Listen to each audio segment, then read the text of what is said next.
സാരസദേ ദേവേ ഗൗരവാണി പ്രചാരിണേ നിർവിശേഷ ശൂന്യവാദി പാശ്ചാത്യ ദേശധാരിണേ ജയ ശ്രീ കൃഷ്ണ ചൈതന്യ പ്രഭു നിത്യാനന്ദ ശ്രീ അദ്വൈത ഗദാധര ശ്രീവാസാദി ഗൗര ഭക്തവൃന്ദ.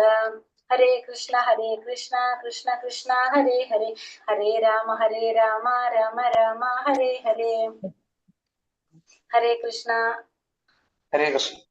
ഹരേ കൃഷ്ണ. ശ്രീ ശ്രീ രാധാ ഗോവിന്ദ ടെമ്പിൾ ഇസ്കോൺ മാംഗ്ലൂരിന്റെ 18 ദിവസത്തെ ഭഗവത്ഗീത ക്ലാസ്സിലേക്ക് എല്ലാവർക്കും സ്വാഗതം. അധ്യായം 8 പരമപദപ്രാപ്തി അല്ലെങ്കിൽ അക്ഷര ബ്രഹ്മയോഗം അല്ലെ. ഈ അധ്യായത്തിൽ എന്തിനെ കുറിച്ചാ ഭഗവാൻ പറയുന്നത്? ഭഗവാനെ സ്മരിക്കേണ്ടതിന്റെ ആവശ്യകതയെ കുറിച്ച്, അതിന്റെ പ്രാധാന്യത്തെ കുറിച്ച്, ഭഗവാനെ ഓർക്കേണ്ടതിന്റെ പ്രാധാന്യത്തെ കുറിച്ചാണ് നമുക്ക് ഈ അധ്യായത്തിൽ പറഞ്ഞു തരുന്നത്. മരണസമയത്ത് നമുക്ക് ഭഗവാനെ ഓർക്കുന്നതിന്റെ ഗുണങ്ങൾ എന്താണ്, നമ്മള് ഭഗവാൻ എന്തിനാണ് നമ്മൾ സ്മരിക്കുന്നത് എന്നൊക്കെയാണ് നമുക്ക് ഈ അധ്യായത്തിലൂടെ ഭഗവാൻ പറഞ്ഞു തരുന്നത്. അപ്പൊ പക്ഷെ ഈ അധ്യായം തുടങ്ങുന്നത് അർജുനൻ ചോദിക്കുന്ന ചില ചോദ്യങ്ങളുടെ ബേസിലാണ് അധ്യായം തുടങ്ങുന്നത്. ഇന്നലെ പറഞ്ഞു നിർത്തിയ പോയിന്റിലാണ് അർജുനൻ ചോദ്യങ്ങൾ ചോദിക്കുന്നത്. ലാസ്റ്റ് ശ്ലോകത്തിൽ ഇന്നലെ നമ്മൾ എന്താ പറഞ്ഞിട്ടുണ്ടായിരുന്നത്? സാധിഭൂതാദി ദൈവമം സാധി യജ്ഞം ചെയ്യവിദുഹു പ്രയാണകാലേ പിശമാം ദേവിദുർ യുക്ത ചേതസഹ. ഭഗവാന് എന്ന് പറഞ്ഞ ഭൗതിക പ്രപഞ്ചത്തിന്റെ ദേവന്മാരുടെയും സർവ്വയജ്ഞങ്ങളുടെയൊക്കെ നിയന്താവാണ് ഭഗവാൻ എന്ന് അറിയുന്നവർക്ക് മരണസമയത്ത് പോലും ഭഗവാനെ പ്രാപിക്കാൻ സാധിക്കും, ഭഗവാനെ സ്മരിക്കാൻ സാധിക്കും എന്ന് പറഞ്ഞു. അപ്പൊ അർജുനൻ ഭഗവാനോട് കുറച്ച് ചോദ്യങ്ങൾ ചോദിക്കാണ് ഇവിടെ. അർജുനന്റെ സംശയങ്ങൾ തീർക്കാണ് അർജുനൻ ഇവിടെ. അപ്പൊ നമുക്ക് അധ്യായത്തിലേക്ക് കടക്കാം.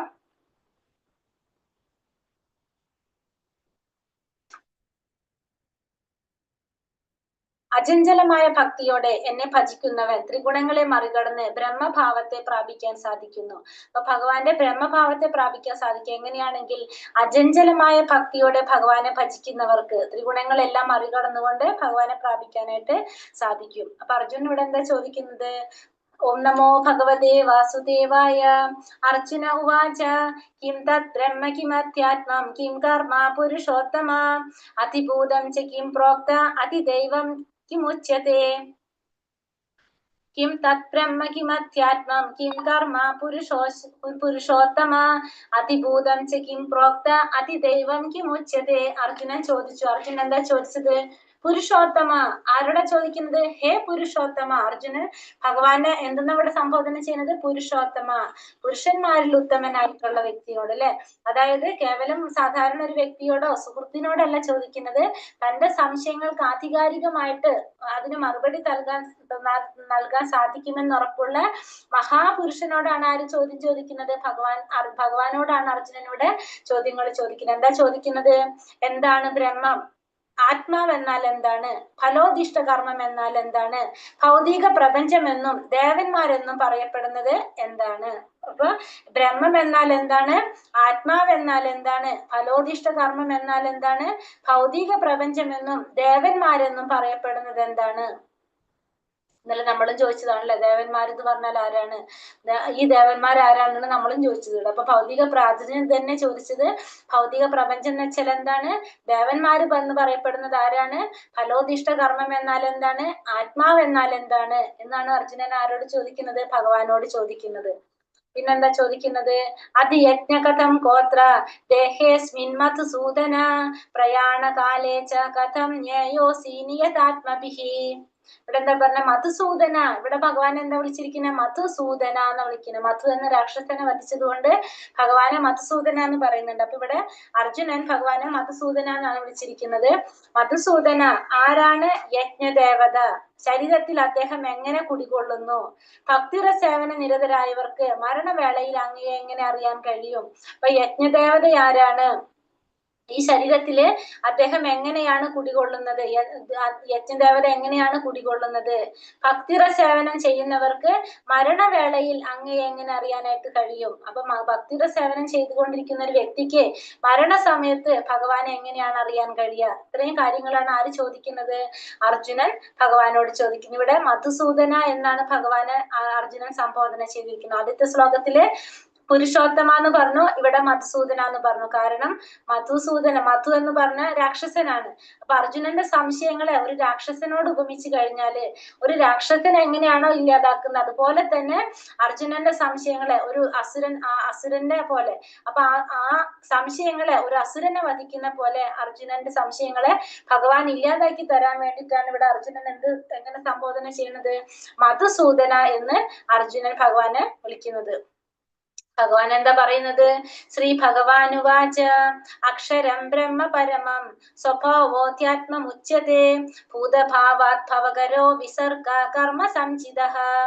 ശ്രീ ഭഗവാൻ പറഞ്ഞു, അവിനാശിയും അതീന്ദ്രിയനുമായ ആത്മാവാണ് ബ്രഹ്മം. ബ്രഹ്മം എന്നാൽ എന്താണ്?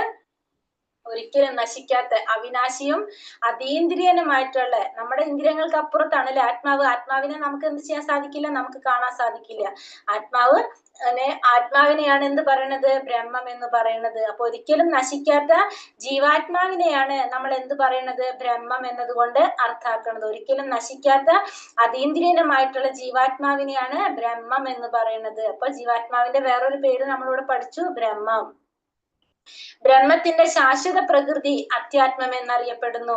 ആ ജീവാത്മാവിന്റെ ശാശ്വത പ്രകൃതി അല്ലെങ്കിൽ ആ ജീവാത്മാവിന്റെ സ്വഭാവത്തെയാണ് നമ്മൾ എന്ത് പറയുന്നത്? അത്യാത്മം എന്ന് പറയുന്നത്. അപ്പൊ ഒരിക്കലും നശിക്കാത്ത ജീവാത്മാവിനെ ബ്രഹ്മം എന്ന് പറയുന്നു. ബ്രഹ്മത്തിന്റെ ശാശ്വത പ്രകൃതിയെ അത്യാത്മം എന്ന് പറയുന്നു. ഇനി അടുത്തത് എന്താ അടുത്ത പറഞ്ഞത്? ജീവാത്മാക്കളുടെ ഭൗതിക ശരീരത്തിന്റെ വികാസത്തിന് വേണ്ടുന്ന കർമ്മങ്ങള്, വേണ്ടുന്ന പ്രവർത്തികളാണ് നമ്മൾ കാമ്യകർമ്മങ്ങൾ എന്ന് പറയുന്നത്. ഇപ്പൊ ജീവാത്മാക്കള് ആ ഭൗതിക ശരീരത്തിന്റെ വികാസത്തിന് വേണ്ടി ചെയ്യുന്ന പ്രവർത്തികളെ കാമ്യകർമ്മങ്ങൾ എന്ന് പറയുന്നു. അല്ലെങ്കിൽ ജീവാത്മാക്കൾ ആ ശരീരം നിലനിർത്താൻ വേണ്ടിയിട്ട് ചെയ്യുന്ന പ്രവർത്തനങ്ങളെയാണ് കാമ്യകർമ്മങ്ങൾ എന്ന് പറയുന്നത്. അപ്പൊ ആ ശരീരം നിലനിർത്താൻ വേണ്ടിയിട്ട് അല്ലെങ്കിൽ ശരീരത്തിന്റെ വികാസത്തിന് വേണ്ടിയിട്ട് ചെയ്യുന്ന പ്രവർത്തനങ്ങളെ കാമ്യകർമ്മങ്ങൾ എന്ന് പറയുന്നു. അപ്പൊ ജീവാത്മാവിനെ ബ്രഹ്മം എന്ന് പറയുന്നു. ബ്രഹ്മത്തിന്റെ സ്വഭാവത്തെ ആധ്യാത്മം എന്ന് പറയുന്നു. ശരീരം നിലനിർത്താൻ വേണ്ടി ജീവാത്മാവ് ചെയ്യുന്ന പ്രവർത്തനങ്ങളെ കാമ്യകർമ്മങ്ങൾ എന്ന് പറയുന്നു. അതിഭൂതം ക്ഷരോ ഭാവ പുരുഷശ്ചാതിദൈവതം അതിയജ്ഞോഹമേവാത്ര ദേഹേസ്മിൻ ദേഹാഭൃതം വര. ഹേ ശരീരം കൈക്കൊണ്ടവരിൽ ശ്രേഷ്ഠനായവനെ, എപ്പോഴും മാറിക്കൊണ്ടിരിക്കുന്ന ഭൗതിക പ്രകൃതിയാണ് അതിഭൂതം. ഇനി അതിഭൂതം എന്ന് പറഞ്ഞാൽ എന്താണ്? മാറിക്കൊണ്ടിരിക്കുന്ന ഭൗതിക പ്രകൃതി. ഈ ഭൗതിക പ്രപഞ്ചത്തെയാണ് എന്ത് പറയുന്നത്? അതിഭൂതം എന്ന് പറയുന്നത്. എപ്പോഴും മാറിക്കൊണ്ടിരിക്കുന്ന ഈ ഭൗതിക പ്രപഞ്ചത്തെ അതിഭൂതം എന്ന് അറിയപ്പെടുന്നു. ഈ പ്രത്യക്ഷ പ്രപഞ്ചത്തെ. പിന്നെ സൂര്യനും ചന്ദ്രനും മറ്റെല്ലാ ദേവീ ദേവന്മാരും ഉൾക്കൊള്ളുന്ന ഭഗവാന്റെ വിശ്വരൂപത്തെ അതിദൈവം എന്ന് പറയുന്നു. അപ്പൊ അതിദൈവം എന്ന് പറഞ്ഞാല് സൂര്യദേവനും ചന്ദ്രനും പിന്നെ അതുപോലെ തന്നെ എല്ലാ ദേവീ ദേവന്മാരും ഉൾക്കൊള്ളുന്ന ഭഗവാന്റെ വിശ്വരൂപത്തിനെയാണ് നമ്മൾ എന്ത് പറയുന്നത്? അതിദൈവം എന്ന് പറയുന്നത്. എല്ലാവരുടെ ശരീരത്തിലും ശരീരങ്ങളുടെയും ഹൃദയത്തിൽ വാണരുളുന്ന പരമാത്മാവായിട്ടുള്ള ഭഗവാനെ അതിയജ്ഞൻ എന്ന് പറയപ്പെടുന്നു. അപ്പൊ അതിഭൂതം എന്ന് പറഞ്ഞാല് ഭൗതിക പ്രപഞ്ചത്തെ, ഈ മാറിക്കൊണ്ടിരിക്കുന്ന ഭൗതിക പ്രപഞ്ചത്തെയാണ് എന്ത് പറയുന്നത്? അതിഭൂതം എന്ന് പറയുന്നത്. സൂര്യനും ചന്ദ്രനും മറ്റെല്ലാ ദേവീ ദേവന്മാരും ഉൾക്കൊള്ളുന്ന ഭഗവാന്റെ വിശ്വരൂപത്തെ എന്ത് പറയാണ്? അതിദൈവം എന്ന് പറയുന്നു. സകല ശരീരത്തിലും വാഴുന്ന പരമാത്മാ രൂപത്തിൽ വാഴുന്ന ഭഗവാനെയാണ് അതിയജ്ഞൻ എന്ന് അറിയപ്പെടുന്നത്. അപ്പൊ അതിഭൂതം എന്ന് പറഞ്ഞാല് ഭൗതിക പ്രകൃതി, മാറിക്കൊണ്ടിരിക്കുന്ന ഭൗതിക പ്രകൃതിയാണ് അതിഭൂതം. ദൈവം എന്ന് പറഞ്ഞാൽ ഭഗവാന്റെ വിശ്വരൂപത്തെയാണ് അതിയജ്ഞം എന്ന് പറയുന്നത്, അതിദൈവം എന്ന് പറയുന്നത്. അതായത് എല്ലാ ദേവീ ദേവന്മാരും ഉൾക്കൊള്ളുന്നതാണ് ഭഗവാന്റെ വിശ്വരൂപം. ഒരു അധ്യായമായിട്ട് വരുന്നുണ്ട് നമുക്ക് 11ാമത്തെ അധ്യായത്തില്. ആ അധ്യായത്തിൽ പറയുന്ന എല്ലാ ദേവീ ദേവന്മാരും എല്ലാവരും ഉൾക്കൊള്ളുന്ന ആ വിശ്വരൂപത്തെ, ഭഗവാന്റെ വിശ്വരൂപത്തെയാണ് നമ്മൾ എന്ത് പറയുന്നത്? അതിദൈവം എന്ന് പറയുന്നത്. എല്ലാ ശരീരങ്ങളിലും ഹൃദയത്തിൽ വാണരുളുന്ന പരമാത്മാവായിട്ടുള്ള ഭഗവാൻ അതിയജ്ഞൻ എന്ന് അറിയപ്പെടുന്നു. അന്ധകാലേച്ച മാമേവ സ്മരൻ മുക്താകളേവരം യപ്രയാതി സമത്ഭാവം യാതി നാസ്ത്യത്ര സംശയ. മരണസമയത്ത് എന്നെ തന്നെ സ്മരിച്ചുകൊണ്ട് ശരീരം ത്യജിക്കുന്നവൻ എന്റെ ഭാവത്തെ ഉടൻ ഉടൻ തന്നെ പ്രാപിക്കുമെന്നതിന് സംശയമില്ല. അപ്പൊ മരണസമയത്ത് ഭഗവാനെ തന്നെ സ്മരിച്ചുകൊണ്ട് ശരീരം ത്യജിക്കുന്നവർ ഭഗവാനെ തന്നെ പ്രാപിക്കുമെന്നതിന് യാതൊരു സംശയവും ഇല്ലെന്ന് പറയാം. അപ്പൊ മരണസമയത്ത് നമ്മൾ എന്തിനെ കുറിച്ചാണോ നമ്മൾ സ്മരിക്കുന്നത്, അല്ലെങ്കിൽ ആരെ കുറിച്ചാണോ സ്മരിക്കുന്നത്, നമ്മൾ അതായിട്ട് മാറുന്ന പറയണം. അപ്പൊ ഭഗവാനെ സ്മരിച്ചുകൊണ്ട് ശരീരം ത്യജിച്ചു കഴിഞ്ഞാൽ നമ്മളൊക്കെ എന്ത് സംഭവിക്കും? ഭഗവാന്റെ ഭാവത്തെ ഉടനെ തന്നെ പ്രാപിക്കാൻ സാധിക്കുമെന്ന് ഭഗവാൻ ഇവിടെ പറയാണ് മരണസമയത്ത്. അപ്പൊ കൃഷ്ണാവബോധത്തിന്റെ പ്രാധാന്യത്തെ കുറിച്ചാണ് ഇവിടെ പറയുന്നത്. കൃഷ്ണ അവബോധം, നമ്മളുടെ ഉള്ളില് ഭഗവാന്റെ ഒരു അവബോധം ഉണ്ടെങ്കിൽ സ്വാഭാവികമായിട്ട് നമുക്ക് മരണസമയത്ത് എന്തുണ്ടാവും? ഭഗവാനെ കുറിച്ച് സ്മരിക്കാനായിട്ട് സാധിക്കും. അങ്ങനെ ഭഗവാനെ കുറിച്ച് സ്മരിച്ചുകൊണ്ടാണ് നമ്മൾ ശരീരം വെടിയുന്നതെങ്കിൽ, നമ്മൾ ഭഗവാനെ കുറിച്ച് ഓർത്തുകൊണ്ട് നമുക്ക് ശരീരം വെടിയാൻ സാധിക്കുകയാണെങ്കിൽ നമുക്ക് എന്താണ്? ഭഗവാന്റെ ഭാവത്തെ പ്രാപിക്കാൻ സാധിക്കുമെന്നുള്ളതിന് യാതൊരു സംശയവും നമുക്കില്ല. ഭഗവാനെ ഓർത്തുകൊണ്ട് നമ്മൾ ശരീരം വെടിച്ചു കഴിഞ്ഞാൽ നമുക്ക് ഓട്ടോമാറ്റിക്കലി ഭഗവാനെ പ്രാപിക്കാനായിട്ട് സാധിക്കും. കൃഷ്ണാവബോധത്തോടെ ദേഹത്യാഗം ചെയ്യുന്നവൻ ഉടനെ ഭഗവാന്റെ അതീന്ദ്രിയ ഭാവം കൈക്കൊള്ളുന്നു. പരമപാവനനാണ് ഭഗവാൻ. തന്മൂലം നിരന്തരം കൃഷ്ണാവബോധത്തോടെ ഇരിക്കുന്നവരും പരമപാവനരത്രേ. സ്മരണം എന്ന വാക്കിവിടെ സുപ്രധാനമാണ്. കൃഷ്ണാവബോധത്തോടെ ദേഹത്യാഗം ചെയ്തു കഴിഞ്ഞാൽ ഉടനെ തന്നെ ഭഗവാന്റെ അതീന്ദ്രിയ ഭാവം കൈക്കൊള്ളാനായിട്ട് ആർക്ക് സാധിക്കും? ആ കൃഷ്ണാവബോധത്തോടെ ദേഹത്യാഗം ചെയ്യുന്നവർക്ക് സാധിക്കും. ഭഗവാൻ ആരാണ്? പരമപാവനനാണ് ഭഗവാൻ. തന്മൂലം തന്നെ കൃഷ്ണാവബോധത്തോടെ ഇരിക്കുന്നവരും പരമപാവനരാണ്. സ്മരണം എന്ന വാക്കിവിടെ സുപ്രധാനം. നമ്മൾ ഭഗവാനെ സ്മരിച്ചുകൊണ്ട് ചെയ്താലാണ് നമുക്ക് എന്ത് സംഭവിക്കുന്നത്? ഭഗവാന്റെ അതീന്ദ്രിയ ഭാവത്തെ പ്രാപിക്കാനായിട്ട് സാധിക്കുന്നത്. ഭക്തിപൂർവമായ സേവനത്തിലൂടെ കൃഷ്ണാവബോധം പുലർത്തി പോരാത്ത ഒരു ജീവന് പവിത്രത ഇല്ലാത്തത് കൊണ്ട് തന്നെ ഭഗവാന്റെ സ്മരണ സാധ്യമാവില്ല. അപ്പൊ ഭക്തിപൂർവമായിട്ടുള്ള സേവനത്തിലൂടെ കൃഷ്ണാവബോധം പുലർത്തി പോരാത്ത ഒരു വ്യക്തിക്ക് എന്ത് ചെയ്യാൻ സാധിക്കില്ല? ഈ മരണസമയത്ത് ആ നിർണായക നിമിഷത്തില് നമുക്ക് ഭഗവാന്റെ സ്മരണ വരാനായിട്ട് സാധിക്കില്ല. കാരണം എന്താണ്? നമ്മൾ ആദ്യമേ തന്നെ അത് പ്രാക്ടീസ് ചെയ്തില്ല, നമുക്കത് വരില്ല. പിന്നെ വേറെ എന്താ പറയണത്? ഭഗവാൻ തന്നെയാണ് നമുക്കത് ആ സമയത്ത് നമുക്ക് ഓർക്കാനുള്ള ബുദ്ധി തരുന്നത്. അപ്പൊ ഭഗവാനെ നമ്മൾ അതുവരെ നമ്മൾ വിളിച്ചില്ലെങ്കിൽ ഭഗവാൻ അത് എന്ത് ചെയ്യില്ല? നമുക്ക് ആ സമയത്ത് ഓർമ്മ വരുന്നില്ല. കാരണം നമ്മൾ ഭക്തിയുടെ സേവനത്തിലൂടെ ഭഗവാനെ സേവിച്ചുകൊണ്ടിരുന്നാൽ മാത്രമാണ് നമുക്ക് എന്തൊക്കെ സാധിക്കുന്നത്? ഭഗവാന്റെ പദം പുകാനായിട്ട് നമുക്ക് സാധിക്കുന്നത്. അതുകൊണ്ട് ഒരാൾ ജീവിതത്തിന്റെ ആരംഭഘട്ടം മുതൽക്ക് കൃഷ്ണാവബോധം പരിശീലിക്കണം. നിര്യാണ വേളയിൽ വിജയം വരിക്കണമെങ്കിൽ കൃഷ്ണസ്മരണ അത്യന്താപേക്ഷിതമാണ് താനും. അതുകൊണ്ട് തന്നെ നമ്മൾ ജീവിതത്തിന്റെ ആരംഭഘട്ടം മുതൽക്ക് തന്നെ കൃഷ്ണാവബോധം പരിശീലിക്കണം. അല്ലാതെ നമ്മളിപ്പോ പകുതി വയസ്സായിട്ടില്ല, നമ്മൾ നമ്മുടെ ജീവിതത്തിൽ അനുഭവിക്കാനുള്ള സുഖങ്ങളെല്ലാം അനുഭവിച്ച് എല്ലാതും കഴിഞ്ഞിട്ടല്ല നമ്മൾ എന്ത് പരിശീലിക്കേണ്ടത്? കൃഷ്ണാവബോധം പരിശീലിക്കേണ്ടത്. ഒരു കുട്ടി ജനിച്ച് ആ കുട്ടിക്ക് സ്വന്തമായിട്ട് വാക്ക് ഉച്ചരിക്കാൻ സാധിക്കുന്ന സമയം തൊട്ട്, ഭഗവാന്റെ നാമം ഉച്ചരിക്കാൻ തുടങ്ങുന്ന പ്രായം തൊട്ട് എന്ത് ചെയ്തു തുടങ്ങണം? കൃഷ്ണാവബോധം പരിശീലിപ്പിക്കാനായിട്ട് തുടങ്ങണം. അതേപോലെ തന്നെ ചെറിയ ചെറിയ കാര്യങ്ങൾ ചെയ്തുകൊണ്ട് ശീലിപ്പിക്കണം. അങ്ങനെ ആരംഭഘട്ടം മുതൽക്ക് തന്നെ അവരെ കൃഷ്ണാവബോധം പരിശീലിപ്പിക്കാൻ സാധിക്കണം. അങ്ങനെയാണെങ്കിൽ നിര്യാണ വേളയിൽ വിജയം കൈവരിക്കുന്നുള്ളതിന് യാതൊരു സംശയവും ഇല്ല. കൃഷ്ണസ്മരണ എന്തായാലും നമുക്ക് ഉണ്ടാകുകയും ചെയ്യും. ഇപ്പൊ നമുക്ക് അതുകൊണ്ട് എന്താ ചെയ്യേണ്ടത്? അതുകൊണ്ട് സദാ എന്ത് ചെയ്യണം? മഹാമന്ത്രം ഉരുവിട്ടുകൊണ്ടേയിരിക്കുക.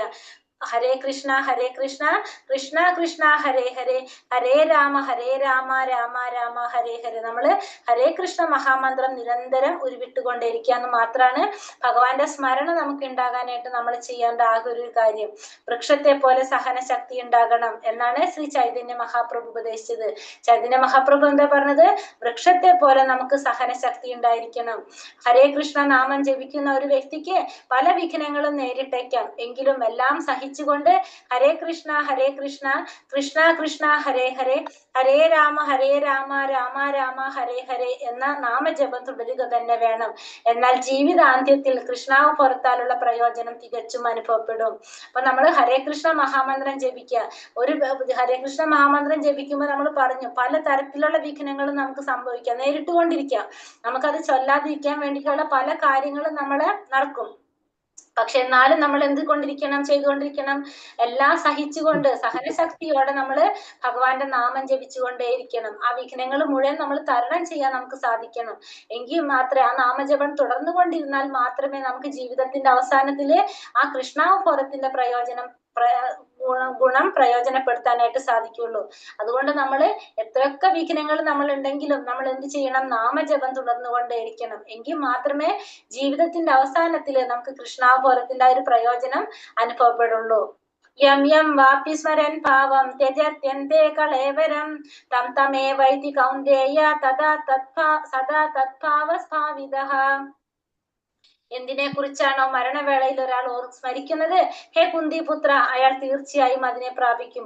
അപ്പൊ ഒരു വ്യക്തി എന്തിനെ കുറിച്ചാണോ മരണവേളയിൽ സ്മരിക്കുന്നത്, അയാൾ എന്താണ്, തീർച്ചയായിട്ടും അതിനെ പ്രാപിക്കാൻ സാധിക്കും അയാൾക്ക്. മരണവേളയിൽ നമ്മൾ എന്താണ് നമ്മൾ ആലോചിക്കുന്നത്, നമുക്ക് അതിനെയാണ് നമ്മൾ പ്രാപിക്കാനായിട്ട് ശ്രമിക്കുന്നത്. നമുക്ക് അതാണ് ആയിത്തീരുക. നമ്മളിപ്പോ നമ്മുടെ വീട്ടിലെ കാര്യങ്ങൾ ആലോചിച്ച്, നമ്മുടെ കൊച്ചുമക്കളുടെ കാര്യം ആലോചിച്ചാണ് നമ്മൾ മരണപ്പെടുക. നമ്മൾ സ്വാഭാവികമായിട്ടും അടുത്ത ജന്മത്തിൽ ചിലപ്പോൾ ഈ വീട്ടിൽ തന്നെ മക്കളായിട്ടായിരിക്കും ജന്മം എടുക്കുന്നത്.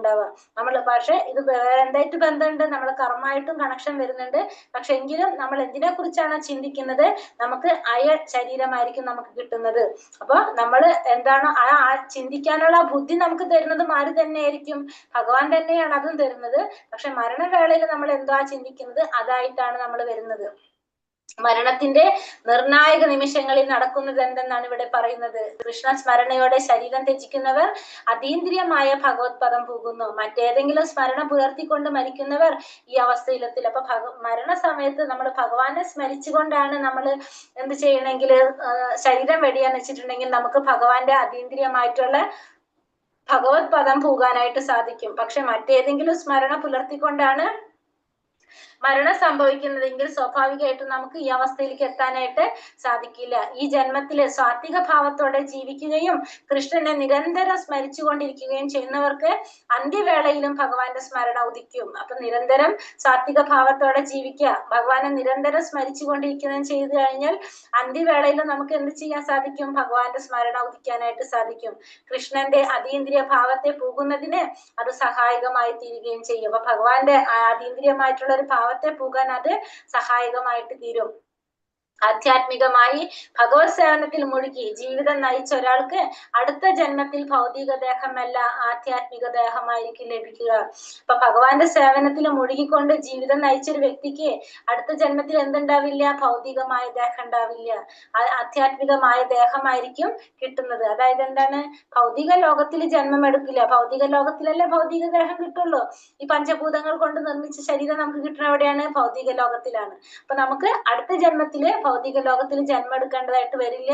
നമുക്ക് എന്താണ്, അടുത്തൊരു ജന്മം നമുക്ക് ഉണ്ടാവില്ല. നമ്മൾ എവിടെയായിരിക്കും, ആധ്യാത്മിക ലോകത്ത്, ആധ്യാത്മിക ദേഹമായിരിക്കും നമുക്ക് കിട്ടുക. എങ്ങനെയാണെങ്കിൽ ഭഗവാനെ സ്മരിച്ചുകൊണ്ട് ജീവിതം നമ്മള് മരണം സംഭവിച്ചു കഴിഞ്ഞാൽ ഭഗവാനെ സ്മരിച്ചുകൊണ്ടാണ് നമ്മുടെ ജീവൻ വെടിയുന്നതെങ്കിൽ നിരന്തരമായ ഹരേ കൃഷ്ണ കൃഷ്ണ കൃഷ്ണ ഹരേ ഹരേ ഹരേ രാമ രാമ രാമ ഹരേ ഹരേ എന്ന നാമജപമാണ് മരണവേളയിൽ ഒരാളുടെ മനോഭാവത്തെ വേണ്ടുന്ന വഴിക്ക് തിരിക്കാൻ ഉതകുന്ന ഉത്തമമായ മാർഗം. അപ്പോ നാമജപമാണ് ഒരാളുടെ എന്തിനെ സഹായിക്കുന്നത്, ഈ മരണവേളയില് നമ്മളുടെ മനോഭാവത്തെ തിരിക്കാനുള്ള ഒരു മാർഗം എന്താണ്, നാമജപം. നാമജപത്തിലൂടെ മാത്രമേ നമുക്ക് ഇതൊക്കെ ചെയ്യാനായിട്ട് സാധിക്കുന്നുള്ളൂ. അപ്പൊ ഒരിക്കലും നമ്മൾ നാമജപം നിർത്താനായിട്ട് പാടില്ല. അതിന് ഒരു ഉദാഹരണം ഇവിടെ പറയുന്നത് ഭരത മഹാരാജാവിന്റെ കഥ പറയാണ്. ഭരത മഹാരാജാവ് രാജാവായിരുന്നു. അതിനുശേഷം അദ്ദേഹം എന്താണ്, 4 ആശ്രമങ്ങൾ അല്ലെ, നമ്മുടെ ബ്രഹ്മചര്യം, ഗൃഹസ്ഥം, വാനപ്രസ്ഥം, സന്യാസം, ഇത് എല്ലാം കഴിഞ്ഞിട്ട് രാജ്യഭാരമൊക്കെ മറ്റുള്ളവരെ ഏൽപ്പിച്ച് അദ്ദേഹം എന്തിനു പോവാണ്, ഭഗവാനെ മാത്രം ധ്യാനിച്ചുകൊണ്ടിന് ഉള്ള ജീവിതം തീർക്കാൻ വേണ്ടിയിട്ട് കാട്ടിലേക്ക് പോകാണ്. അങ്ങനെ ഒരു ആശ്രമത്തിൽ ചെന്ന് അവിടെ ഭഗവാൻ എന്ത് ചെയ്യാണ്, യാഗവും കാര്യങ്ങളൊക്കെ യജ്ഞങ്ങളൊക്കെ ചെയ്ത് ഭഗവാനെ മാത്രം ധ്യാനിച്ചുകൊണ്ടിരിക്കുകയാണ്.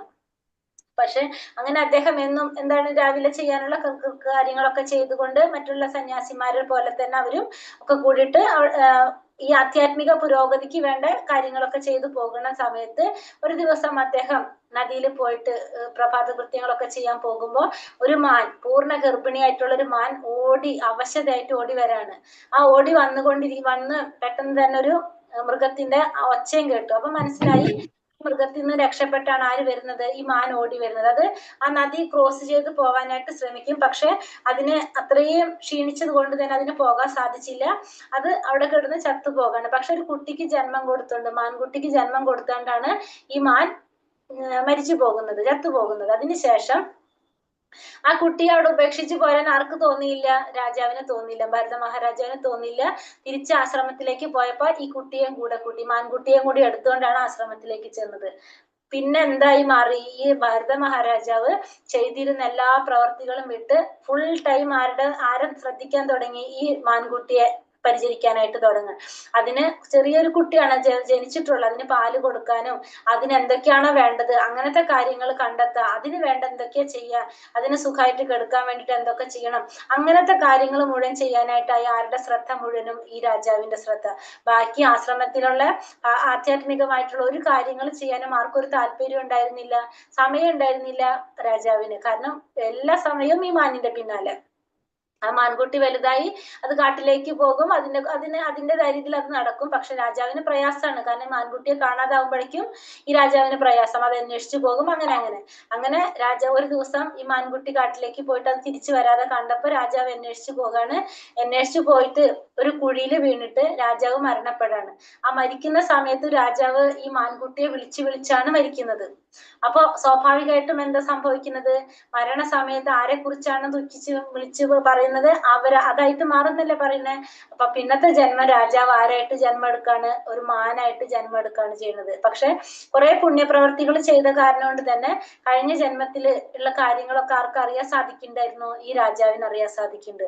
ഈ മാനായിട്ട് ജന്മം എടുത്തു. ഈ നേരെ മാൻ എവിടേക്ക് വന്നു? ഈ ആശ്രമത്തിലേക്ക് വന്നിട്ട് മറ്റുള്ള സന്യാസിമാര് കർമ്മങ്ങളും കാര്യങ്ങളൊക്കെ ചെയ്യുന്നത് നോക്കി കണ്ടു നിന്ന് ഈ മാൻ എന്താണ് വീണ്ടും മരിച്ച് അടുത്ത ജന്മം ഒരു ബ്രാഹ്മണനായിട്ട് ജന്മം എടുക്കാണ്. പക്ഷെ ഈ അറിയാലോ, സാധിച്ചു ഈ ചെയ്തതിന്റെ ഈ ഫലമായിട്ടാണ് താൻ എന്ത് വന്നത്? മാനായിട്ട് ജന്മം എടുക്കേണ്ടി വന്നത്. അതുകൊണ്ട് പിന്നെ ജന്മം എടുത്തപ്പോ ബ്രാഹ്മണനായിട്ട് ജനിച്ചപ്പോ ബധിരനും മൂകനായിട്ട് അഭിനയിക്കുക ചെയ്തത്. കാരണം ഈ ഭൗതിക ലോകത്തിലെ ഒന്നിനോടും ആസക്തി ഉണ്ടാവാൻ പാടില്ല, ഒന്നും വേണ്ട എന്നുള്ള രീതിയിൽ ബധിരനും മൂകനായിട്ട് അഭിനയിച്ച് മോക്ഷം നേടി പോകാണ് ചെയ്യുന്നത്, മോക്ഷപ്രാപ്തി നേടാണ് ചെയ്യുന്നത്. അതാണ് ഭരത മഹാരാജ, ജഡഭരതൻ എന്നാണ് പറയുന്നത്. അപ്പൊ ജഡഭരതനായിട്ട് മാറാണ് ചെയ്യണത്. അപ്പൊ അതാണ് പറഞ്ഞത്, നമ്മൾ മരണസമയത്ത് എന്തിനെ കുറിച്ചാണ് നമ്മൾ ചിന്തിക്കുന്നത്, സ്വാഭാവികമായിട്ട് നമ്മൾ അതായിട്ട് മാറുന്നതാണ് കഥയിലൂടെ നമുക്കത് മനസ്സിലാക്കി തരുന്നത്. തസ്മാത് സർവേഷു കാലേഷു മാമനുസ്മര യുദ്ധ്യച മയ്യർപ്പിത മനോ ബുദ്ധിർ മാമേ വൈശ്യസ്യ സംശയ തസ്മാത്. അതിനാൽ അർജുന, അതുകൊണ്ട് എന്ത് ചെയ്യണം? അതുകൊണ്ട് അർജുന നീ എന്ത് ചെയ്യണം? ശ്രീകൃഷ്ണ രൂപത്തിൽ നീ എന്നെ എപ്പോഴും ഓർമ്മിക്കണം. നീ അതുകൊണ്ട് എന്താ ചെയ്യേണ്ടത്? ശ്രീകൃഷ്ണ രൂപത്തിലാണ് നീ എന്നെ എപ്പോഴും ഓർമ്മിക്കേണ്ടത്. അതോടൊപ്പം തന്നെ നീ എന്തുകൂടി ചെയ്യണം? നിന്റെ നിയത കർമ്മങ്ങളായിട്ടുള്ള കർമ്മങ്ങൾ അനുഷ്ഠിക്കുകയും വേണം. അർജുനന്റെ നിയത കർമ്മം എന്താണ്? യുദ്ധം ചെയ്യേണ്ടത്. അപ്പൊ അർജുനനോട് പറയണം, നീ നിന്റെ നിയത കർമ്മങ്ങൾ അനുഷ്ഠിക്കുകയും വേണം, ശ്രീകൃഷ്ണ രൂപത്തിൽ എന്നെ ഓർക്കുകയും വേണം. സ്വകർമ്മങ്ങളെല്ലാം എനിക്കായി അർപ്പിച്ചും മനോബുദ്ധികൾ എന്നിൽ ഉറപ്പിച്ചും ഇരുന്നാൽ നീ എന്നെ പ്രാപിക്കുമെന്നതിന് സംശയമില്ല. അപ്പൊ അർജുനനോട് പറയാണ്, അതുകൊണ്ട് അർജുന നീ എന്നെ കൃഷ്ണരൂപത്തിൽ ഓർക്കണം. മാത്രമല്ല നിനക്ക് ചെയ്യേണ്ടതായിട്ടുള്ള കർമ്മങ്ങൾ, നിന്റെ നിയത കർമ്മങ്ങളെല്ലാം നീ അനുഷ്ഠിക്കുകയും വേണം. അങ്ങനെ നീ നിന്റെ കർമ്മങ്ങളെല്ലാം എനിക്കായിട്ട് അർപ്പിച്ച് മനോബുദ്ധികൾ എന്നിൽ ഉറപ്പിച്ചുകൊണ്ടും ഇരുന്നാൽ നിനക്ക് എന്നെ പ്രാപിക്കാമെന്നതിന് യാതൊരു സംശയവുമില്ല. അപ്പൊ അർജുനനോട് ഭഗവാൻ പറയാണ്, അതുകൊണ്ട് അർജുന നീ എന്ത് ചെയ്യണം? ശ്രീകൃഷ്ണ രൂപത്തിലാണ് എന്നെ എപ്പോഴും ഓർമ്മിക്കേണ്ടത്. മാത്രമല്ല നിന്റെ കർമ്മങ്ങള്, നിന്റെ നിയത കർമ്മങ്ങള് നീ അനുഷ്ഠിക്കുകയും വേണം.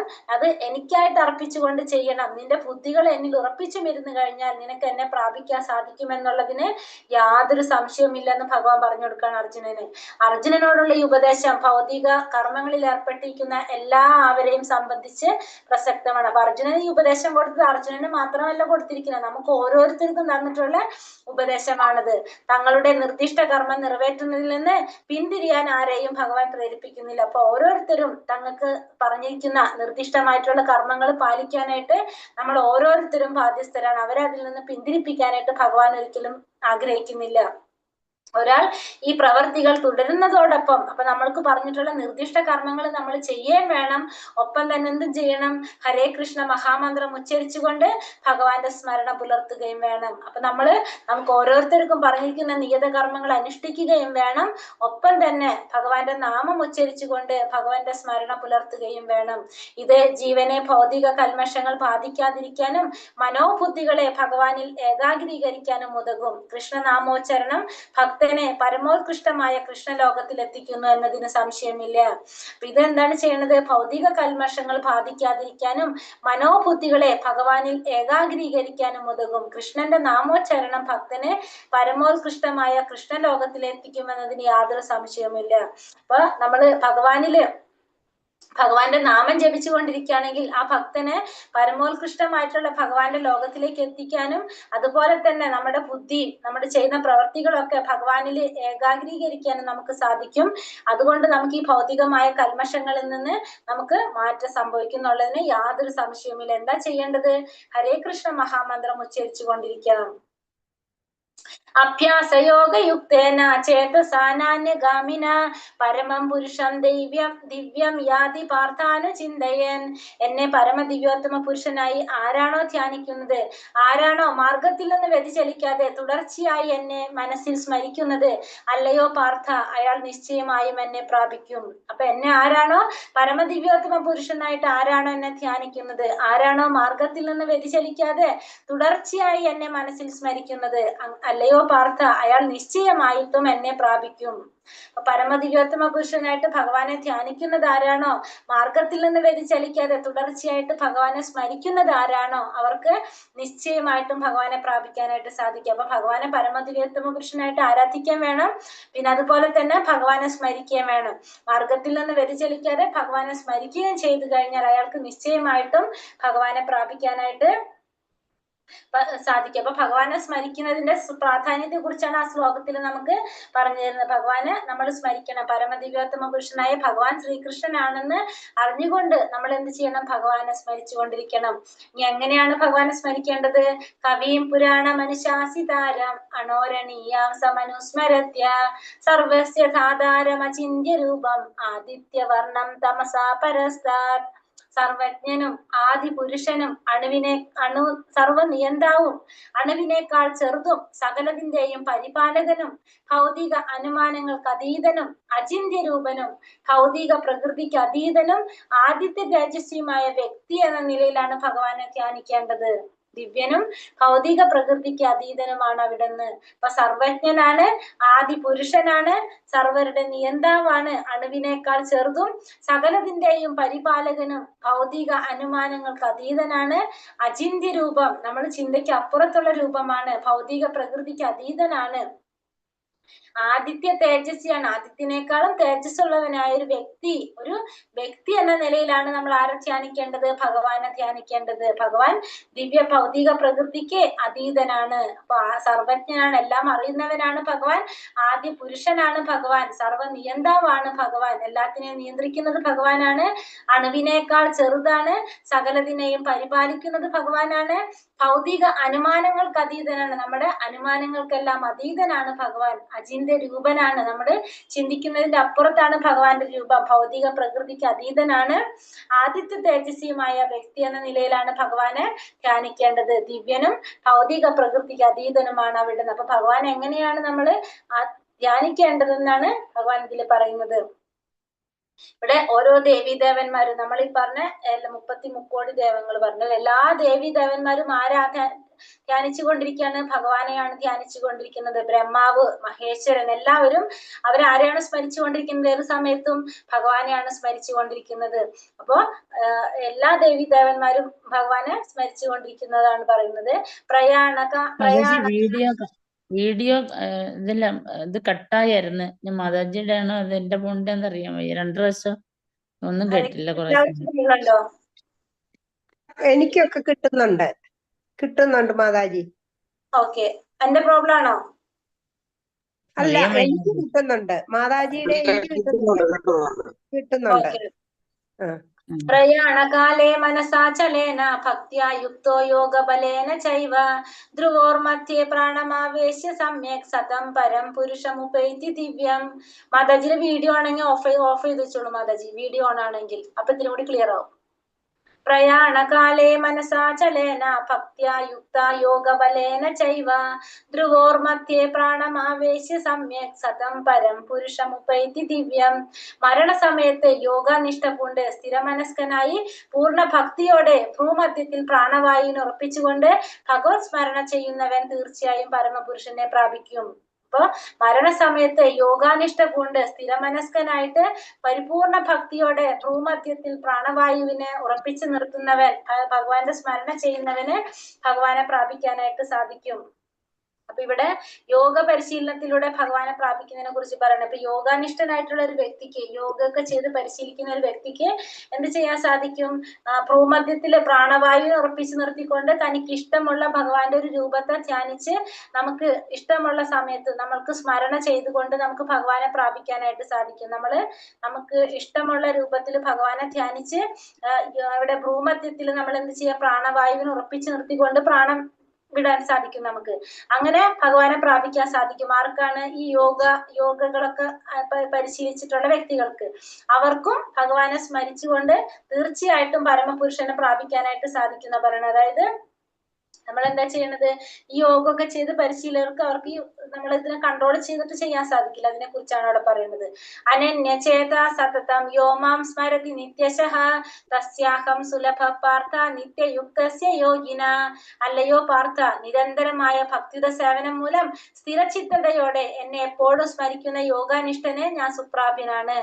നിരന്തരമായ ഭക്തിയുടെ സേവനം മൂലം സ്ഥിരചിത്തതയോടെ എന്നെ എപ്പോഴും സ്മരിക്കുന്ന യോഗാനിഷ്ഠന് ഞാൻ സുപ്രാപ്യനായിരിക്കും. അപ്പൊ എപ്പോഴും നിരന്തരമായ ഭക്തിയുടെ സേവനത്തിലൂടെ സ്ഥിരചിത്തതയോടെ എന്നെ എപ്പോഴും സ്മരിക്കുന്ന യോഗനിഷ്ഠന്, യോഗ അഭ്യസിച്ച ഒരു വ്യക്തിക്ക് എപ്പോഴും ഞാൻ എങ്ങനെയായിരിക്കും? സുപ്രാപ്യനായിരിക്കും. അപ്പൊ ഭക്തിയുടെ സേവനത്തിലൂടെ സ്ഥിരചിത്തനായിട്ടുള്ള വ്യക്തിക്കാണ് ഭഗവാൻ എപ്പോഴും സുപ്രാപ്യനായിരിക്കും എന്ന് പറയുന്നത്. മാമുപേത്യ പുനർജന്മ ദുഃഖാലയമശാശ്വതം നാപ്നുവന്തി മഹാത്മാന സംസിദ്ധിം പരമം ഗതാം. ഇനി ഭഗവാൻ എന്താ പറയുന്നത്? ഭക്തിയോഗം കൊണ്ട് എന്നെ പ്രാപിച്ച മഹാത്മാക്കൾ പരിപൂർണത നേടിയവരാകിയാൽ പിന്നീട് ദുഃഖപൂർണവും അസ്ഥിരവുമായ ഈ ലോകത്തിലേക്ക് പിടിച്ചു വരുന്നില്ല. അപ്പൊ ഭക്തിയോഗത്തിലൂടെ ഭഗവാനെ പ്രാപിച്ച മഹാത്മാക്കള് അവർക്ക് പരിപൂർണത നേടിക്കഴിഞ്ഞിട്ടുള്ളവരായത് കൊണ്ട് തന്നെ അവരെവിടേക്ക് തിരിച്ചു വരുന്നില്ല? ദുഃഖപൂർണവും അസ്ഥിരവുമായ ഈ ലോകത്തിലേക്ക്. അപ്പൊ ഏത് ലോകത്തെ കുറിച്ചാണ് ഭഗവാനോട് പറയുന്നത്? നമ്മുടെ ഭൗതിക ലോകം. ഭഗവാന്റെ ലോകത്തിലേക്ക്, ഭൗതിക ലോകത്തെ കുറിച്ചാണ് പറയുന്നത്. ദുഃഖപൂർണമാണെന്നാ പറയുന്നത്. നമ്മൾ ഉള്ള ഈ ഭൗതിക ലോകം ദുഃഖപൂർണവും അസ്ഥിരവുമാണ്. ആ ലോകത്തിലേക്ക് തിരിച്ചു വരില്ല. എങ്ങനെയുള്ളവര്? ഭക്തിയോഗത്തിലൂടെ ഭഗവാനെ പ്രാപിച്ച മഹാത്മാക്കള്. അവർ പരിപൂർണം നേടിയതായത് കൊണ്ട് തന്നെ അവർ ഭഗവാന്റെ ധാമത്തിലേക്ക് പോകും. അവരൊരിക്കലും ഈ ദുഃഖാലയത്തിലേക്ക്, ദുഃഖം നിറഞ്ഞ ഈ ലോകത്തിലേക്ക്, അസ്ഥിരമായിട്ടുള്ള ഈ ഭൗതിക ലോകത്തിലേക്ക് അവര് തിരിച്ചു വരുന്നില്ല എന്ന് പറയാണ്. അപ്പൊ ഭഗവാൻ നമ്മളെ ഭൗതിക ലോകത്തിനെ എങ്ങനെയാ പറഞ്ഞ് വിശേഷിപ്പിക്കുന്നത്? അത് ദുഃഖാലയമാണ്. ദുഃഖാലയം അശാശ്വതം എന്നാ പറഞ്ഞത്. ദുഃഖം നിറഞ്ഞതാണ്, അതുപോലെ തന്നെ അസ്ഥിരവുമാണ്. അസ്ഥിരവുമായിട്ടുള്ള ദുഃഖപൂർണമായിട്ടുള്ള ലോകമാണ് ഏത്? ഭൗതിക ലോകം എന്നാണ് ഭഗവാൻ ഇവിടെ വിശേഷിപ്പിച്ചിരിക്കുന്നത്. ഇനി ഭഗവാന്റെ ലോകത്തെ കുറിച്ച് എന്താ പറയുന്നത്? ആ ബ്രഹ്മ ഭുവന ലോക. ഭഗവാന്റെ ലോകത്തല്ല, നമ്മൾ തന്നെ പറയാണ്. ആ ബ്രഹ്മ ഭുവന ലോക പുനരാവർത്തിനോർജുന മാമുപേത്യാതു കൗന്ദേയ പുനർജന്മാന വിദ്യതേ. ഭൗതിക ലോകത്തിൽ സർവോന്നതമായ ഗ്രഹം ബ്രഹ്മലോകം മുതൽക്ക് ഏറ്റവും അധമമായുള്ള ഉള്ളത് വരെ ഓരോന്നും ജനന മരണങ്ങൾ ആവർത്തിച്ചു കൊണ്ടിരിക്കുന്ന ദുരിതപൂർണമായ സ്ഥലങ്ങളാണ്. അപ്പൊ ഭൗതിക ലോകത്തില് സർവോന്നതമായ ഗ്രഹം, ഏറ്റവും മുകളിലുള്ള ഗ്രഹം ഏതാണ്? ഏറ്റവും മുകളിലുള്ള ഗ്രഹം ബ്രഹ്മലോകം. ആ ബ്രഹ്മലോകം മുതൽക്ക് ഏറ്റവും താഴത്തുള്ള ഈ നമ്മൾ പറഞ്ഞ നരകലോകങ്ങളൊക്കെ ഉണ്ട്. ഇതിലുള്ള എല്ലായിടത്തും എന്തുണ്ട്? ജനന മരണങ്ങളുണ്ട്. ഈ ഭൗതിക ലോകത്തിൽ ഏത് ലോകത്തിലായാലും അവിടെ ജനന മരണങ്ങളുണ്ട്. അവിടെയൊക്കെ ദുരിതപൂർണങ്ങളായിട്ടുള്ള സ്ഥലങ്ങളാണെന്നാ പറയുന്നത്. പക്ഷെ ഭഗവാന്റെ പരമപദത്തിൽ എത്തിക്കഴിഞ്ഞാലോ പിന്നെ ജന്മം എടുക്കേണ്ടി വരില്ല. അപ്പൊ ഈ ഭൗതിക ലോകത്തില് എവിടെ പോയാലും നമുക്ക് എന്ത് വേണ്ടി വരും? വീണ്ടും ജനന മരണങ്ങള് ഉണ്ടാകും, ജന്മം എടുക്കേണ്ടതായിട്ട് വരും. പക്ഷെ എന്റെ ലോകത്തിലേക്ക് വന്നു കഴിഞ്ഞാൽ പിന്നെ അവിടെ എന്തുണ്ടാവില്ല? ജനന മരണങ്ങൾ ഉണ്ടാവില്ല എന്ന് ഭഗവാൻ ഇവിടെ പറയുകയാണ്. എന്റെ പരമപദത്തിലെത്തിയവനാകട്ടെ പിന്നീട് ജന്മം എടുക്കേണ്ടതാവില്ല. എന്താ ഭഗവാന്റെ ലോകത്തെ കുറിച്ച് എന്താ പറയണത്? അവ്യക്തോക്ഷര ഇത്യുക്ത സമാഹു പരമാം ഗതി യം പ്രാപ്യാന നിവർത്തന്തെ തഥാ മാ പരമം മമ. വേദാന്തികൾ അവ്യക്തമെന്നും അക്ഷയമെന്നും വിശേഷിപ്പിക്കുന്നതും പരമമായ പ്രാപ്യസ്ഥാനം എന്നറിയപ്പെടുന്നതും ഒരിക്കൽ എത്തിച്ചേർന്നാൽ പിന്നെ മടങ്ങി വരേണ്ടതില്ലാത്തതുമാണ് എന്റെ പരമമായ ധാമം. അപ്പൊ ഭഗവാന്റെ ധാമത്തിന്റെ പ്രത്യേകതയാണ് വേദാന്തികള് അവ്യക്തം എന്ന് വിശേഷിക്കുന്നത്, അക്ഷയമാണെന്ന് പറയുന്നത്.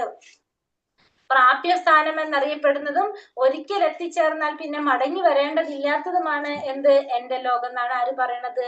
ഭഗവാൻ പറയണത്. ഭഗവാന്റെ പരമമായ ധാമം ബ്രഹ്മസംഹിതയിൽ നന്നായിട്ട് വിവരിച്ചിട്ടുണ്ട്. ഭഗവാന്റെ പരമമായ ധാമം ചിന്താമണി ധാമം എന്നാണ് അറിയപ്പെടുന്നത്. സർവ്വ അഭിലാഷങ്ങളും നിറവേറ്റാൻ സാധിക്കുന്നതാണ് ഭഗവാന്റെ ധാമം.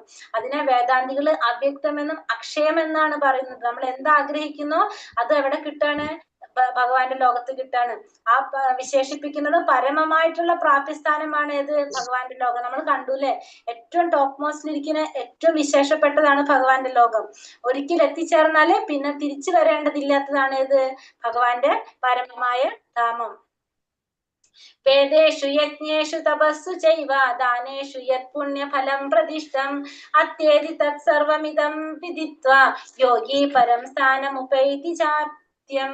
ഭക്തിമാർഗം സ്വീകരിച്ചതുകൊണ്ട് വേദപഠനം, യജ്ഞാചരണം, ദാനം, കാമ്യകർമ്മങ്ങൾ എന്നിവയാൽ നേടാവുന്ന പുണ്യങ്ങളൊന്നും മനുഷ്യന് നഷ്ടപ്പെടുന്നില്ല. ഭഗവത് സേവനം കൊണ്ട് തന്നെ മേൽപ്പറഞ്ഞ പുണ്യഫലങ്ങളെല്ലാം ഭക്തന് ലഭിക്കുന്നു. കൂടാതെ അവസാനമായ സനാതനമായ പരമധാമത്തിൽ എത്തുകയും ചെയ്യുന്നു. അപ്പൊ ഭക്തിമാർഗം സ്വീകരിച്ചു കഴിഞ്ഞാല് വേദപഠനം കൊണ്ടോ യജ്ഞാചരണം കൊണ്ടോ ദാനം ചെയ്യുന്നത് കൊണ്ടോ കാമ്യകർമ്മങ്ങളൊക്കെ ചെയ്യുന്നത് കൊണ്ടോ ഇതുകൊണ്ടുണ്ടാവുന്ന പുണ്യഫലങ്ങളൊന്നും ആർക്ക് നഷ്ടപ്പെടുന്നില്ല?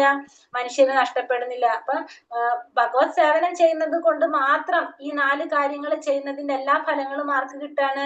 ആ ചെയ്യുന്നവർക്ക് കിട്ടാണ്. അപ്പൊ ഭഗവാന്റെ സേവനം മാത്രം ചെയ്തു കഴിഞ്ഞാലും വേദപഠനം ചെയ്താലും യജ്ഞങ്ങൾ ചെയ്താലും ദാനങ്ങൾ ചെയ്താലും കാമ്യകർമ്മങ്ങൾ ഇതൊക്കെ നമ്മൾ എന്തിനാ ചെയ്യുന്നത്? പുണ്യങ്ങൾ അനുഭവിക്കാൻ വേണ്ടിയിട്ടല്ലേ? നമുക്ക് സുഖം ഉണ്ടാവാം, പുണ്യങ്ങൾ അനുഭവിക്കാൻ വേണ്ടിയിട്ട്. പക്ഷെ ഇതൊക്കെ ചെയ്യുന്നതിന്റെ ഫലം നമുക്ക് എന്ത് മാത്രം ചെയ്താൽ കിട്ടും? ഭഗവത് സേവനം ചെയ്താൽ മാത്രം കിട്ടും. അപ്പോ ഭഗവാന്റെ പരമധാമത്തിലേക്ക് തിരിച്ചു പോകാനായിട്ട് നമുക്ക് സാധിക്കും. അപ്പോ നമ്മൾ വേദപഠനോ യജ്ഞാചരണോ ദാനോ കാമ്യകർമ്മങ്ങളോ ഇതൊന്നും നമ്മൾ ചെയ്യേണ്ട ആവശ്യമില്ല. ഇതൊക്കെ ചെയ്യുന്നതിന്റെ ഈ പുണ്യഫലങ്ങൾ നമുക്ക് ഭഗവത് സേവനം ഒന്നുകൊണ്ട് തന്നെ നമുക്ക് എല്ലാ ഫലങ്ങളും അനുഭവിക്കാനായിട്ട് സാധിക്കും. ഭഗവാന്റെ ധാമത്തിലേക്ക് തിരിച്ചു പോകാനും സാധിക്കും. ഭഗവത് സേവനത്തിൽ മുഴുകിക്കൊണ്ട് ഒറ്റയടിക്ക് 4 ആശ്രമ വ്യവസ്ഥകളിലെ കർക്കശ വ്രതങ്ങളെയും പിന്നിട്ട് കളയാമെന്നത്ര കൃഷ്ണാവബോധത്തിന്റെ മനോഹാരിത. അപ്പൊ ഭഗവത് സേവനം ചെയ്തുകൊണ്ടിരുന്നു കഴിഞ്ഞാൽ നമ്മൾ ഈ 4 ആശ്രമ വ്യവസ്ഥകളിലുള്ള എല്ലാ കർക്കശ വ്രതങ്ങളെയും നമുക്ക് പിന്നിട്ട് കളയാൻ സാധിക്കും. കാരണം കൃഷ്ണാവബോധത്തിൽ വന്നു കഴിഞ്ഞാൽ നമുക്ക് എല്ലാത്തിനും എന്ത് സാധിക്കും? അത് ചെയ്യുന്നതിന്റെ ഫലം നമുക്ക് ഈ കൃഷ്ണാവബോധം പരിശീലിക്കുന്നത് കൊണ്ട് തന്നെ നമുക്ക് നേടാനായിട്ട് സാധിക്കും. ഭക്തനുമായുള്ള സഹവാസം തുടർന്നു പോകുമ്പോൾ ഭഗവത് സേവനത്തിന് അവസരമായി ഒരു ഭക്തനായിട്ട് നമുക്ക് സഹവാസം വന്നു കഴിഞ്ഞാല് നമുക്ക് ഭഗവത് സേവനം ചെയ്യാനായിട്ട് സാധിക്കും. ആ സേവന കർമ്മം കൊണ്ട് കൃഷ്ണനെ കുറിച്ചും കൃഷ്ണന്റെ കർമ്മങ്ങൾ, നാമരൂപങ്ങൾ, ലീലകൾ എന്നിവയെ കുറിച്ചെല്ലാമുള്ള തെറ്റിദ്ധാരണകൾ ഒഴിഞ്ഞു മാറും. ഒരു ഭക്തനുമായിട്ടുള്ള സഹവാസത്തിലൂടെ ഒരു ഭഗവത് സേവനം ചെയ്യുന്നതിലൂടെ നമ്മ അങ്ങനെ ചെയ്തു കഴിഞ്ഞാൽ എന്താണ്? ഭഗവാനെ കുറിച്ച്, ഭഗവാന്റെ കർമ്മങ്ങളെ കുറിച്ച്, ഭഗവാന്റെ നാമം, രൂപം, ലീലകൾ ഇതിനെ കുറിച്ചുള്ള തെറ്റിദ്ധാരണകളൊക്കെ മാറിക്കിട്ടും. കാരണം ഒരു ശുദ്ധ ഭക്തനെ സമീപിച്ചു കഴിഞ്ഞാൽ ഒരു ശുദ്ധ ഭക്തന്റെ സംസർഗം കൊണ്ട് തന്നെ നമുക്ക് ഭഗവത് ഭക്തി കിട്ടാനായിട്ട് നമുക്ക് സാധിക്കും. നമ്മളെ തെറ്റിദ്ധാരണകളൊക്കെ ഒഴിഞ്ഞു മാറും. അവയെല്ലാം ഒഴിഞ്ഞു കിട്ടിയാൽ ഭക്തന് പഠനത്തിൽ തികച്ചും മനസ്സുറപ്പിക്കാൻ സാധിക്കും. അപ്പൊ നമ്മളുടെ ഉള്ളിലുള്ള സംശയങ്ങളൊക്കെ മാറിക്കഴിഞ്ഞാൽ സ്വാഭാവികമായിട്ടും ആ ഭക്തന് എന്ത് ചെയ്യാൻ സാധിക്കും? പഠനത്തില് മനസ്സുറപ്പിക്കാനായിട്ട് സാധിക്കും. ഗീതാ പഠനത്തിൽ ആനന്ദം വളർന്നു വരുമ്പോൾ കൃഷ്ണാവബോധം എപ്പോഴും അനുഭവപ്പെട്ടുകൊണ്ടിരിക്കുക. അപ്പൊ നമുക്ക് ഭഗവത്ഗീത പഠിക്കുന്നതിൽ ആനന്ദം വന്നുകൊണ്ടിരുന്നാൽ എന്താ സംഭവിക്കുക? കൃഷ്ണാവബോധം വളർന്നു എന്നാണ് നമുക്ക് മനസ്സിലാക്കുക. കൃഷ്ണാവബോധം എപ്പോഴും അനുഭവപ്പെട്ടുകൊണ്ടിരിക്കും. നമുക്ക് ഇതിനോട് താല്പര്യം വന്നു എന്ന് വെച്ചാൽ അതിന്റെ അർത്ഥം നമ്മളുടെ ഉള്ളില് കൃഷ്ണാവബോധം വന്നു എന്നർത്ഥം. കൃഷ്ണാവബോധം വരാന്ന് വെച്ചാൽ എന്താർത്ഥം? ഇൻഡയറക്ട്ലി നമ്മൾ ഭഗവാനെ അംഗീകരിച്ചു തുടങ്ങി നമുക്ക് മനസ്സിലാക്കാനായിട്ട് സാധിക്കും. കൃഷ്ണപ്രേമം നമ്മുടെ ഉള്ളിൽ വരാണ് ചെയ്യുന്നത്. അതിന്റെ ഉച്ചകോടിയിൽ ഒരാൾക്ക് കൃഷ്ണനിൽ പരമപ്രേമ ഭാവം ഉളവാകുന്നു. അപ്പൊ അതിന്റെ ഏറ്റവും ഉച്ചകോടിയിൽ എത്തുമ്പോൾ നമുക്ക് എന്തുണ്ടാവണം? ഭഗവാനോട് ഭയങ്കര പ്രേമഭാവം ഉണ്ടാകുകയാണ് ചെയ്യുന്നത്. ജീവിതത്തിന്റെ ഈ പരിപൂർണ അവസ്ഥയിലാണ് ആധ്യാത്മിക അന്തരീക്ഷത്തിലുള്ള ഗോലോക വൃന്ദാവനം എന്ന കൃഷ്ണധാമത്തിലേക്ക് ഭക്തന് പ്രവേശനം കിട്ടുക. ആ ഒരു പരിപൂർണ അവസ്ഥയിൽ എത്തുമ്പോഴായിരിക്കും നമുക്ക് എവിടേക്ക് പ്രവേശനം ഉണ്ടാവുന്നത്? ഗോലോക വൃന്ദാവനത്തിലേക്ക്, ഭഗവാന്റെ ധാമത്തിലേക്ക് പ്രവേശനം കിട്ടുന്നത്. അവിടെയാണ് അയാൾ ശാശ്വതമായിട്ട് ആനന്ദിക്കുന്നത്. അപ്പൊ ശാശ്വതമായിട്ട് ഒരു ഭക്തൻ ആനന്ദിക്കാൻ സാധിക്കുന്ന എവിടെയാണ്? ഗോലോക വൃന്ദാവനത്തിലാണ്. ആ ഗോലോക വൃന്ദാവനത്തിലേക്ക് പോകണമെങ്കിൽ നമുക്ക് എന്ത് വേണം?